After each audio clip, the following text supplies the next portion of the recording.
Welcome to Gentle Spirit Bloom, where we share stories of inner strength and transformation. They often say that when you're at the pinnacle of wealth, the only thing you hear is the wind. But in this house, for 20 years, I only heard the whispers of conspiracies.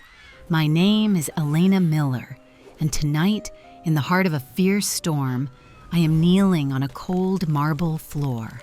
I am picking up the shattered pieces of my life. A vintage vase, the last memento of my mother, has been smashed to bits. It didn't break by accident. It was a calculated act of cruelty. The first lesson I learned is this: assets don't define your class. Kindness does. In this room, I am the only one with any class left, even as I am being cast out. The dry click of high heels echoed against the stone floor. Victoria, my stepmother, stepped forward. She looked radiant in her black funeral attire, but her eyes were as cold as ice. She sneered at me. "Look at you, Elena. You look as pathetic as your mother did." "Your father is gone," she continued, "and so is my patience. Sign this waiver of inheritance. I will let you leave with what little dignity you have left." I looked down at the paper. They wanted me to surrender the Miller Trust. They thought I was a weak girl. They thought I only knew how to read books and tend to roses. But they forgot one thing. For 3 years, while my father was ill, I stayed up all night. I audited every single invoice they tried to embezzle. I looked up. My voice was calmer than I expected. "Tell me, Victoria," I said. "Do you want me to sign because you love Julian, or is it because you are afraid? You know that if I don't sign, your gambling debts will be exposed. $12 million. The lawyers will see everything tomorrow morning." A deathly silence filled the room. Victoria's face went pale. "That is the first weapon of the righteous. It isn't violence. It is the truth." Right then, Marcus stepped out from the shadows.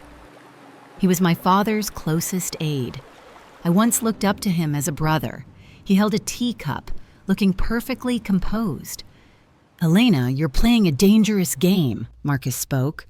"Truth only has value when people believe it, but who will believe you?"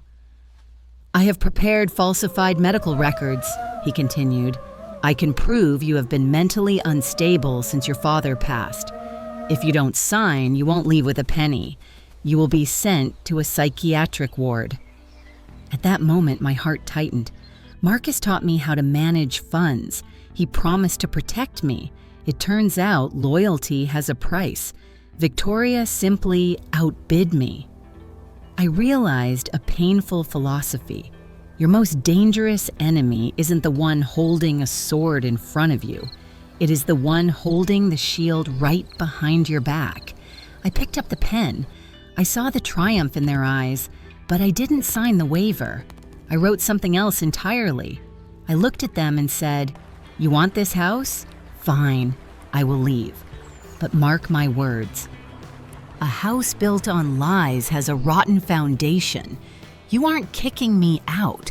I am choosing to leave this sinking ship." I walked toward the door. I had nothing but a suitcase and a small drive in my pocket. It didn't just contain evidence of their debts. It held a second will. My father had secretly drafted it with another lawyer. Not even Marcus knew it existed. The smartest solution isn't to argue when they hold the upper hand. It is to step back and observe the entire chessboard. I let them celebrate their hollow victory tonight. I know my justice doesn't lie in screams. It lies in numbers and patience. I stood in the rain. I looked back at the glowing lights of the Miller estate one last time. I lost a home, but I finally found myself. The lesson for you is this: when life slaps you, don't slap back. Step back and smile.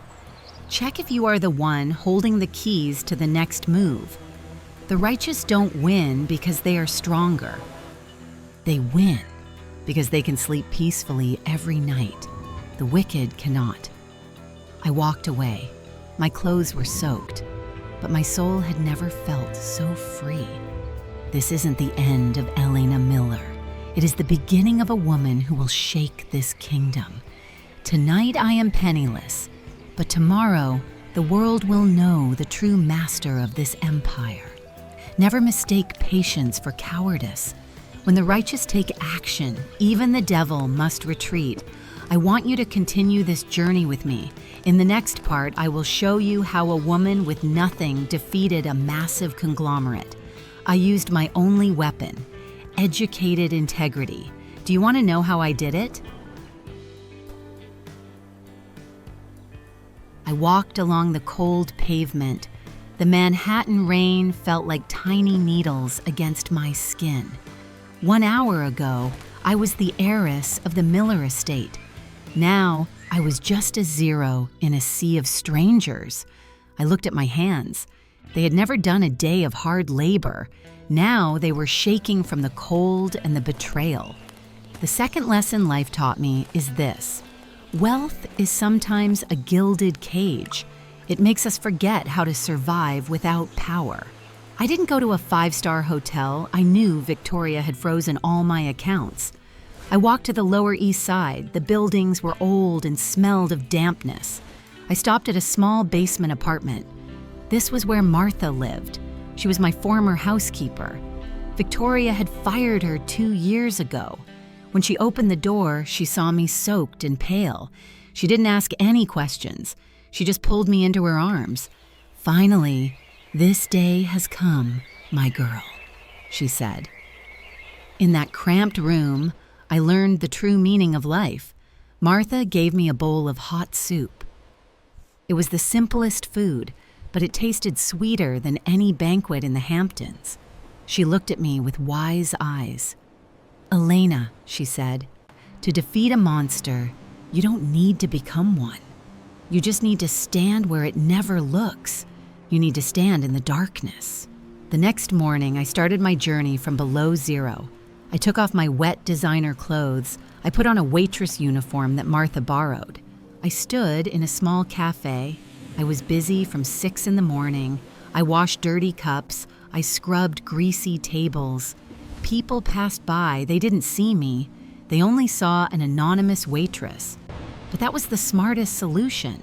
When you are nobody, you can observe everybody without suspicion. In the shadows of that cafe, I began to use my real weapon, financial intelligence. I didn't just serve coffee. I listened. I heard stories from stockbrokers and young lawyers. I began to connect the dots. I realized Victoria was trying to seize real estate projects using high-interest loans.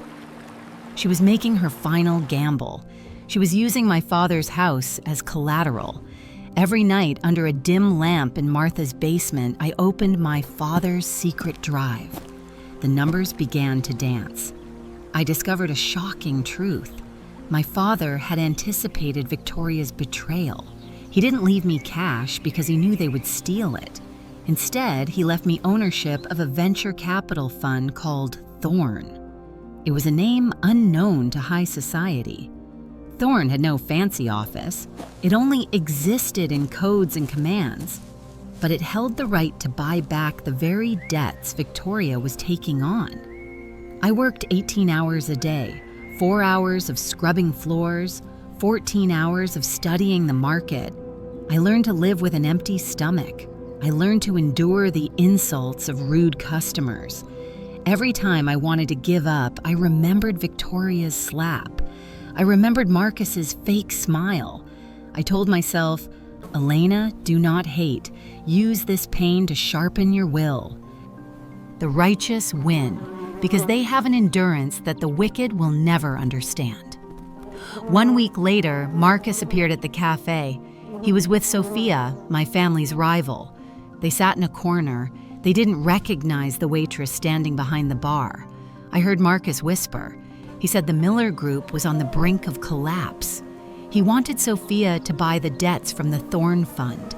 If she did, Victoria would be ruined. Julian would go to jail. Marcus was preparing to sell Victoria out to save himself. I gripped my tray. I felt a sudden relief. The wicked always destroy each other.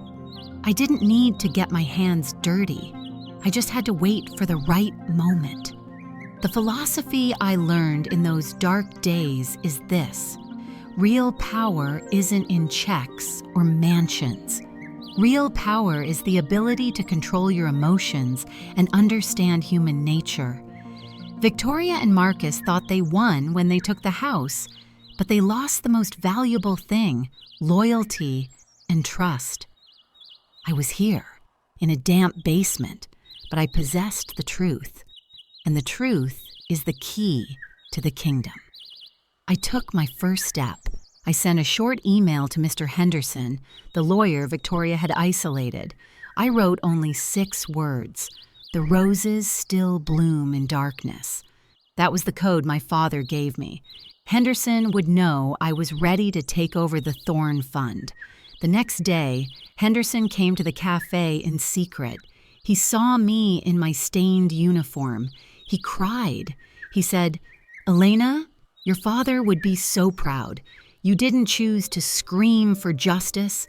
You chose to become justice." The journey through darkness taught me a lot. To see the stars, we must be in the deepest night. I was no longer the weak girl from before. I was forged by hard labor and the contempt of society. I realized that the righteous win because they know how to rebuild from the ruins. The wicked only know how to feast on the work of others. When you build your kingdom from nothing, no one can take it from you again. I want you to understand one thing. Do not be afraid when crisis hits. Do not be afraid to start over. The hardest days are when you are gathering your hidden strength. I am standing at a new starting line. My mind is sharper. My heart is stronger. The Miller Group thinks they got rid of me. They don't know they just created their most dangerous rival. Tomorrow, when the sun rises, I will no longer be an anonymous waitress. Thorn will begin to act. The death knell for the Miller Group will ring in the heart of Wall Street. Keep watching. The best part of the counterattack is about to begin. Educated integrity is the ultimate weapon. I will prove to the world that the righteous do not just win. They win brilliantly. Monday morning on Wall Street began with a haunting silence. But inside my heart, a storm was brewing. I stood before the glass skyscraper of the Miller Group. I wasn't there as Elena Miller, the discarded heiress. I was there as the anonymous owner of the Thorn Fund. I watched the crowd rushing by. They had no idea. A girl who had just left a greasy cafe was now holding the fate of an empire. The third lesson I learned is this: true power doesn't sit in the CEO's chair. It belongs to the one who controls the final numbers. I walked into Mr. Henderson's office. He had prepared everything. He looked at me with concern. "Elena," he said, "are you sure? If this fails, there is no turning back." I smiled. It was a cold smile. "Uncle," I replied, "I have already hit rock bottom. The only way left is up." We began to activate the orders. We started buying back the Miller Group's debts. We used several shell companies under the Thorn Fund. It was like a silent net closing in. Every click of the mouse was a nail in the coffin of Victoria's greed. Across the city, Victoria was in her penthouse. She was celebrating. She thought she was invincible. She didn't know that every dollar she borrowed to buy those estates was now in my hands. Victoria is a creature of greed, and greed always has a blind spot: arrogance. She thought I was a child. She was wrong. I grew up in her den of snakes. I understood her mind better than she understood herself. Meanwhile, Marcus began to feel the heat. He called the banks repeatedly, but the answers were cold. The banks were silent. He didn't know I had met with Sophia. Sophia was my family's oldest rival. She was a pragmatic woman. She didn't care for friendship. She cared for profit. I sat across from her in a dim restaurant. I gave her a deal she couldn't refuse. You can destroy the Miller Group and take the Hamptons project for yourself, I told her. Or you can stand with me. You can own half of their empire. Sophia stared at me. Her eyes were filled with shock. Elena, she whispered, you are far more dangerous than your father ever was. I realized a vital philosophy in business. There are no permanent enemies, only permanent interests. To defeat the wicked, sometimes you must partner with another wolf, but you must ensure you are the one holding the leash. I didn't lead with hate. I led with calculation. The righteous win not because they are naive, but because they use the truth as a lever. That afternoon, I sent a final ultimatum to Victoria's office. I didn't sign my name. I only sent a copy of the debt agreement and a single dried rose. It was the flower my mother loved. I wanted Victoria to feel it. I wanted her to feel the cold touch of fear. She called Marcus in a panic, but Marcus was already packing his bags. A traitor is always the first to jump off a sinking ship. The next lesson I learned, the loyalty of the wicked is as thin as paper. When you buy loyalty with money, you lose it when the money runs out. Victoria used my father's money to feed Marcus. Now that investment was turning back to bite her. I watched it all from a distance. I felt no joy, only a strange peace. I was executing justice. Not for myself, but for my father's. And that night I went back to Martha's basement. She asked me, "Is it done?" I shook my head. "No, Martha, this is only the beginning." "Tomorrow," I said, "I will walk into the shareholders' meeting. I will strip off their masks in front of the world." I wanted Julian to see that he couldn't rule with cowardice. I wanted Victoria to see that her cruelty had forged a woman of steel. The righteous win because they have a purpose beyond themselves. I wasn't fighting for money. I was fighting for the integrity of the Miller name.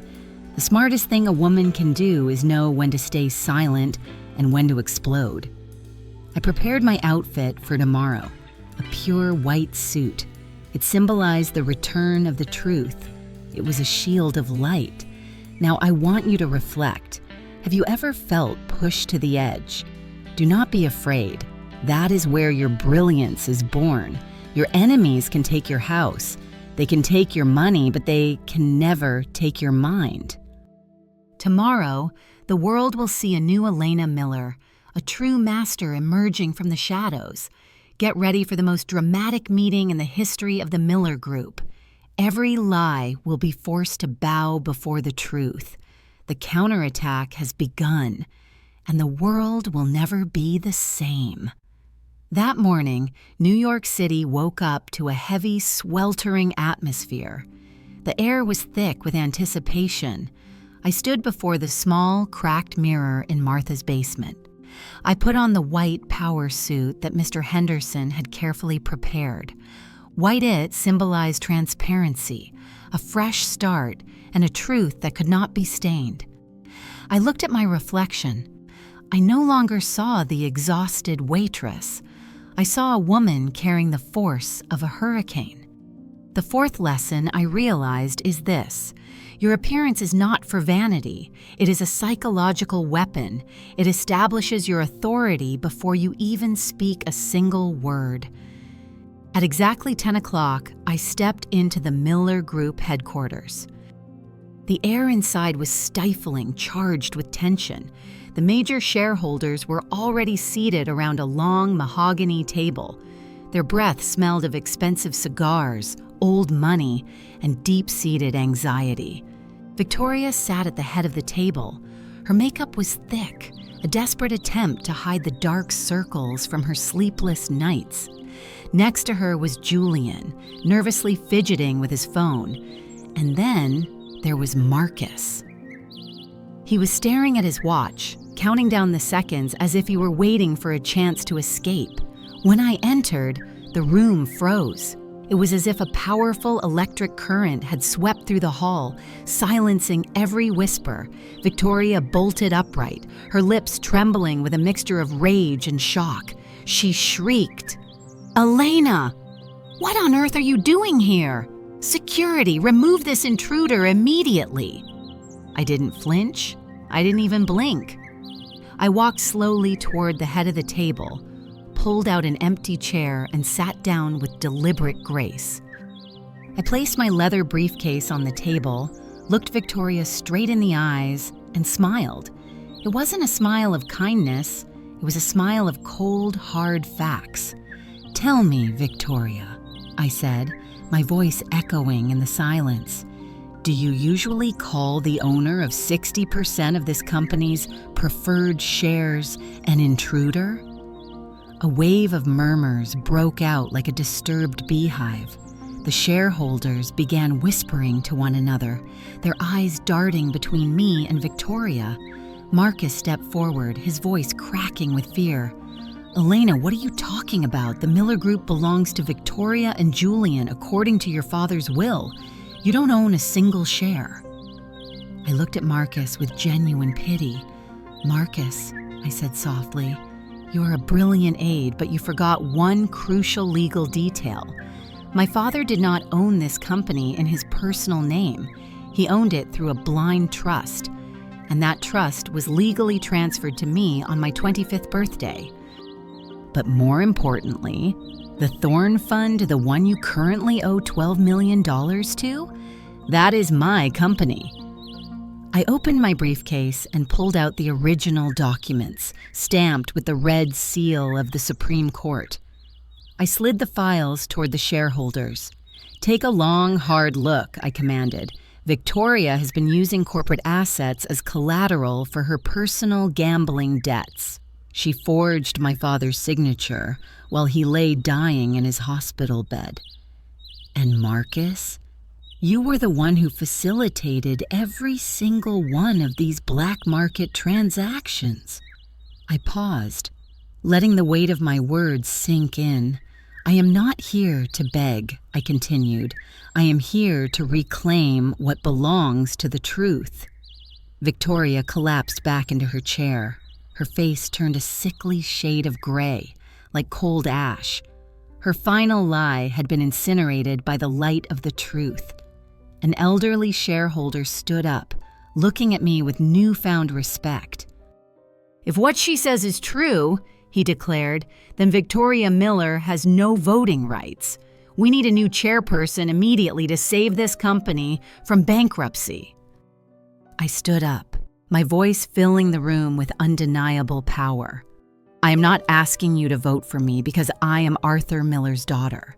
I am asking for your support because I am the only person in this room with a plan to save this empire.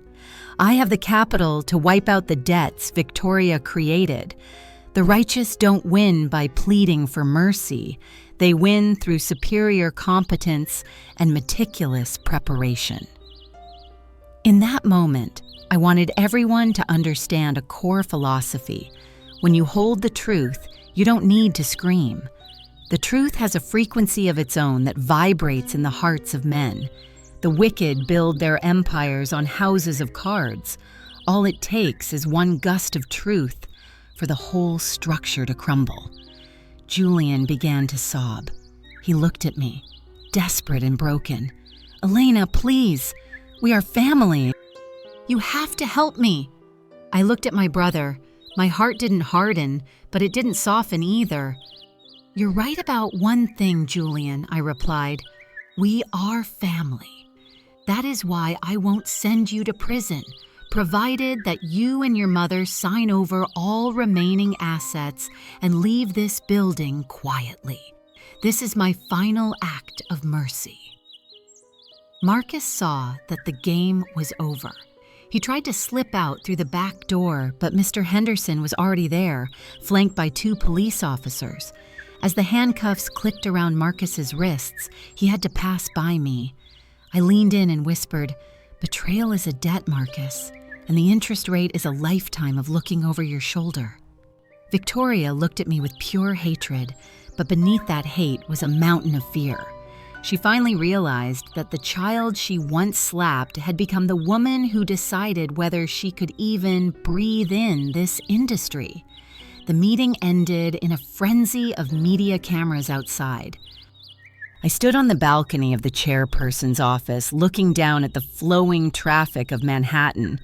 I had reclaimed the kingdom, but my heart felt no arrogance. The greatest lesson I learned that day is that power is not for domination. It is for the protection of what is right. I turned to Mr. Henderson. "Prepare the paperwork, Uncle. I want to convert the Miller estate into an art museum and a scholarship fund for orphans. I refuse to live in a gilded cage that was once filled with lies. I want to create a new legacy in my mother's name." I had found the smartest solution for my life. Never let your assets own your soul. When you learn to let go of vanity, you become invincible.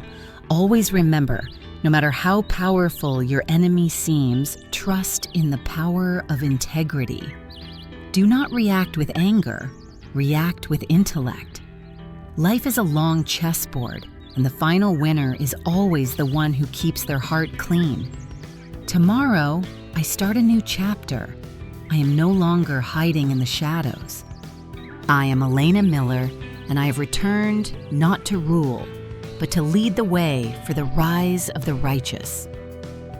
After that fateful shareholders meeting, my life was no longer a series of days spent in hiding. The storm had passed, leaving behind a profound silence. But the greatest lesson I learned wasn't about how to reclaim money. It was about how to handle power once you finally hold it in your grasp. I stood alone in my father's old office, staring at the walls that had once witnessed so many cold-blooded conspiracies. I realized then that if I chose to live in this house with resentment, I would be no different from Victoria. The final philosophy I embraced is this: the perfect revenge is not to crush your enemy. It is to live a life so brilliant, so meaningful, and so full of light that their shadows can no longer reach you. I made a choice that shocked the elite of New York. I decided not to move back into the Miller estate. Instead, I signed the orders to convert that marble palace into the Thorn Legacy Foundation. It would become a sanctuary for gifted orphans and a center providing free financial education for women who found themselves in the same desperate position I once was. I wanted to transform a place that was once a monument to greed into a beacon of hope. When you give away the very thing you fought so hard to obtain, that is when you truly own it. The righteous do not win to hoard. They win to share the light with those still trapped in the darkness. As for Victoria and Julian, I kept my word. I did not throw them into a prison cell, but I stripped away every privilege they had abused. I left them a small, cramped apartment in the suburbs, the very kind of place they once intended to exile me to. Months later, I happened to drive through that neighborhood. I saw Victoria standing in a long line waiting for discounted groceries. She no longer wore designer labels. The arrogance in her eyes had been replaced by a weary hollow. But in that moment, she looked more human than she ever had in a silk gown. Loss had taught her the lesson that wealth never could. The true value of a dollar earned through honest struggle. Marcus faced 5 years in prison for fraud. In a letter he sent me from his cell, he wrote that he had never felt as relieved as he did now. Lying is a 1,000-pound weight. When it finally collapses, only then can a person breathe again. I replied with a single line: "Use these 5 years to find the man my father once believed in." Justice is not just about punishment. It is about giving a soul the chance to repent. I returned to that small cafe in the Lower East Side, the place where I once scrubbed grease from the floors. I invited Martha to become the honorary director of my foundation. We sat together sharing a simple bowl of soup, just as we did during my darkest nights. Martha took my hand, her eyes misty. "Elena," she whispered, "you have done what your father always dreamed of. You turned your pain into a power that heals. I smiled, finally understanding that the smartest solution to any life crisis is a steadfast commitment to kindness. A clever person might win a battle, but a righteous person with an educated mind wins at life. My journey didn't end with a lavish wedding or a pile of gold. It ended with peace in my soul. I proved to the world that a girl who was looked down upon, slapped, and kicked out into the rain could stand up and change an entire empire, not by becoming more cruel, but by becoming more wise. The awakening lesson for you is this: never be afraid when the world turns its back on you. As long as you have your integrity and your intellect, you are the most powerful piece on the board. This story is dedicated to those in the shadows, to those who are being oppressed, and to those who are starting over from nothing. Remember, the most beautiful roses often bloom from the cracks in the hardest stone. The righteous always win because they carry the power of truth, and the truth has no rival. Live your life so that every night you can smile as you lay your head on the pillow. Live so that you know you have spent your day fully with a clear conscience. I am Elena Miller. I walk through the storm to find the sun, and I believe with all my heart that you can do the same. Thank you for walking this hour-long journey with me here on Gentle Spirit Bloom. Start your own journey today with a brave heart and a sharp mind. Justice may be late, but it is never absent for those who never stop trying. Thank you for watching. Please subscribe to our channel and let me know in the comments, what was the one moment in this story that touched your soul the most? Because that is the moment you truly awakened. I want to leave you with one final thought. It doesn't matter how long or short your life is. What matters is the moment you finally see. May you find peace and happiness for the rest of your days.